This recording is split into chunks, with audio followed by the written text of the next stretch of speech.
चलिए यहाँ पे हम लोग फाइल में चले जाते हैं और सबसे पहले न्यू हम लोग डॉक्यूमेंट ले लेते हैं और इसको कर लेते हैं फुल स्क्रीन। ठीक है, हमारा क्वेश्चन क्या है, write a program to implement nested structure. ठीक है, फिर हम लोग यहाँ हेडर फाइल्स को लिख लेंगे, हैश इंक्लूड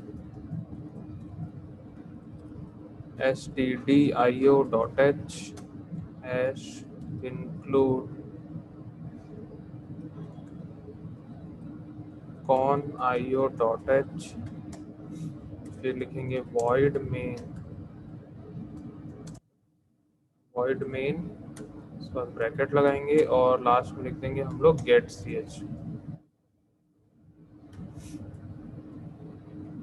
ठीक है, अब यहाँ पे सबसे पहले मैं एक स्ट्रक्चर बनाता हूँ, struct स्ट्रक्ट हम लोग यहाँ पे लिखेंगे और स्ट्रक्ट में बना रहा हूँ एड्रेस। मैंने एड्रेस नाम का एक स्ट्रक्चर यहाँ पे क्रिएट किया और इस स्ट्रक्चर में मैं 3 मेंबर दूंगा। ठीक है, सबसे पहले आता है कैर सिटी, ये कैरे टाइप का होगा।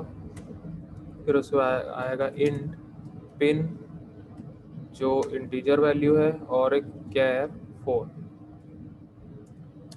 PHONE 4, और ये भी एक हम लोग एक एरे टाइप का हम लोग ले रहे हैं। और मैक्सिमम साइज में इसका दे देता हूँ 12 और इसका साइज में दे देता हूँ 25। तो ये हमने एक सेपरेट स्ट्रक्चर बना लिया एड्रेस के लिए। अब मैं एक और स्ट्रक्चर बना रहा हूँ struct एम्प्लॉय, और यहाँ पे हम लोग एम्प्लॉय में सबसे पहले एक मेंबर यहाँ पे क्रिएट करेंगे कैर नेम। कैर नेम मैं यहाँ पे दे देता हूँ। फिर उसके बाद अब मैं यहाँ पे एड्रेस का वेरिएबल बनाऊंगा, स्ट्रक्ट एड्रेस ऐड। तो यहाँ पे जो हमने वेरिएबल बनाया है ऐड, उसके अंदर 3 मेंबर अवेलेबल है, सिटी पिन और फोन। ठीक है, तो एम्प्लॉय के पास टोटल कितने हो गए, 4 हो गए, नेम सिटी पिन और फोन। हमने इस एड्रेस स्ट्रक्चर को इस एम्प्लॉय के अंदर इम्प्लीमेंट किया। इम्प्लीमेंट करना मीन्स हमने एज ए स्ट्रक्चर हम लोग इसका यहाँ पे वेरिएबल बनाया, मतलब उसका डेटा टाइप क्या होगा, स्ट्रक्चर टाइप होगा। उसका डेटा टाइप है एड्रेस। ठीक है, जो कि एक स्ट्रक्चर है। और इस ऐड जो हमने वेरिएबल बनाया एक स्ट्रक्चर का वेरिएबल, उसके अंदर 3 मेंबर अवेलेबल है, सिटी पिन और फोन। सिटी पिन और फोन अवेलेबल।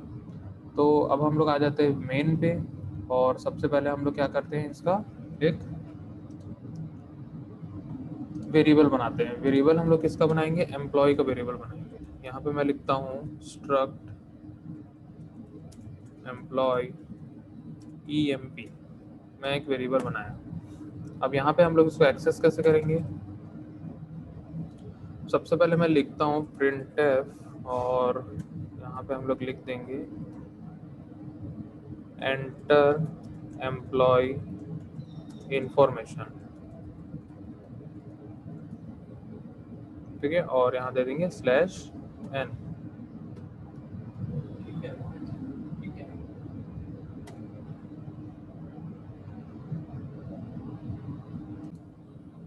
ठीक है, एंटर एम्प्लॉय इंफॉर्मेशन हमने यहाँ पे प्रिंट किया और उसके बाद मैं यहाँ पे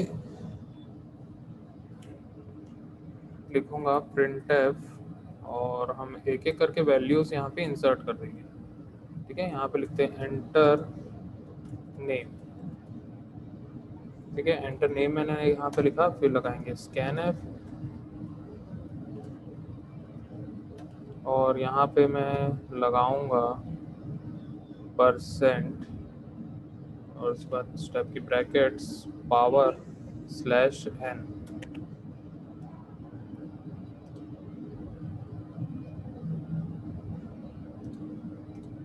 फिर उसके बाद यहाँ कॉमा देके हम लोग लिखेंगे %emp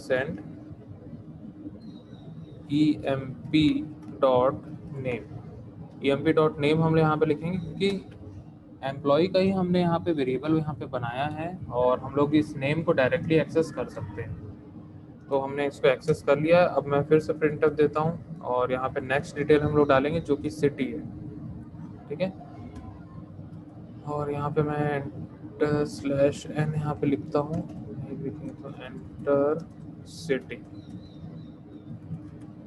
और यहाँ लिख देंगे scan F double quotes slash sorry percent और यहाँ पे पावर स्लैश एन कॉमा देके हम लोग क्या करेंगे। अब यहाँ पे जो सिटी है, सिटी इस एड्रेस के अंदर में, तो हम लोग सबसे पहले इस एम्प्लॉय से हम लोग इस ऐड को एक्सेस करेंगे और ऐड से हम लोग इस सिटी को एक्सेस करेंगे। तो हम लोग डॉट ऑपरेटर सब यूज करेंगे यहाँ पे और यहाँ पे लिखेंगे emp.add.city। तो यहाँ पे हम लोग ने डॉट ऑपरेटर से एक्सेस कर लिया। तो मैं यहाँ पे इसको कॉपी कर लेता हूँ और यहाँ पे मैं इसको पेस्ट कर, यहाँ पे हम लोग लिखते हैं एंटर पिन कोड और यहाँ पे हम लोग क्या लिख लेंगे, पिन, और यहाँ पे हम लोग लिख लेंगे %d क्योंकि वो इंटीजर वैल्यू है। फिर उसके बाद मैं पेस्ट करता हूँ एंटर फोन और यहाँ पे हम लोग लिखेंगे फोन।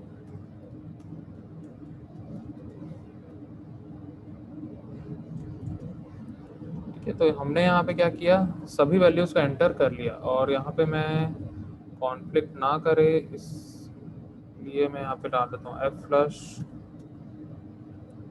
और यहाँ हम लोग इनपुट को क्लियर कर देंगे।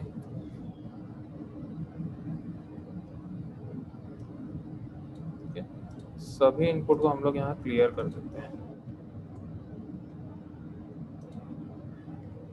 ताकि हम लोग को आउटपुट अच्छे से देखने मिले।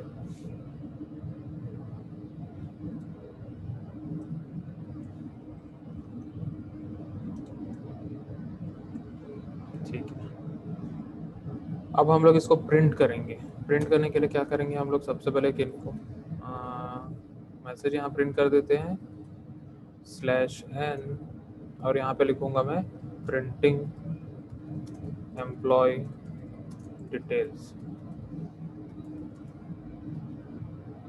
और यहाँ पे दे देते हैं /n और यहाँ पे मैं printf फिर से लिखता हूँ और यहाँ पे हम लोग प्रिंट कर देंगे नेम। ठीक है, नेम इक्वल टू %s, फिर मैं /n दे देता हूँ, फिर लिखूंगा सिटी इक्वल टू %s/n,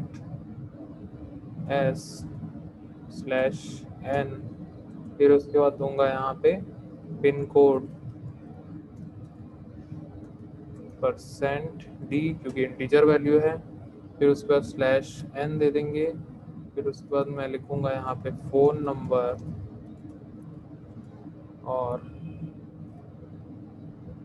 यहाँ पे लिख देंगे %s। तो यहाँ पे हमने क्या किया, सारी वैल्यूज ले लिया। अब कॉमा देखिए, मैं यहाँ पे सबसे पहले सभी को एक्सेस करूँगा। कैसे एक्सेस करेंगे, emp.name comma emp.add.city comma emp.add.pin comma emp.add.phone। तो हमने यहाँ चारों को एक्सेस कर लिया है और रिस्पेक्टिवली यहाँ पे प्रिंट भी होते जाएगा।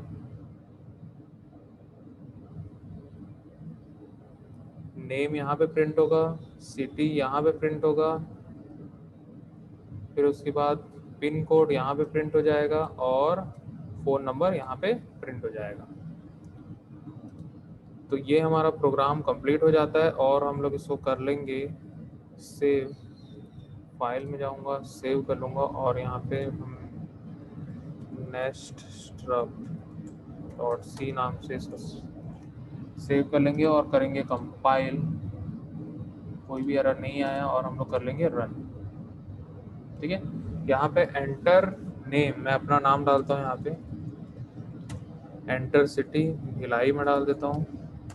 ठीक है, एंटर पिन कोड 490020 में डाल देता हूँ। ठीक है, एंटर फोन नंबर, मैं कुछ भी एक नंबर डाल दिया और एंटर कर लिया। तो यहाँ पे हम लोग को आउटपुट में दिख रहा है नेम, दिख रहा है सर, नेम अलग आ रहा है सर।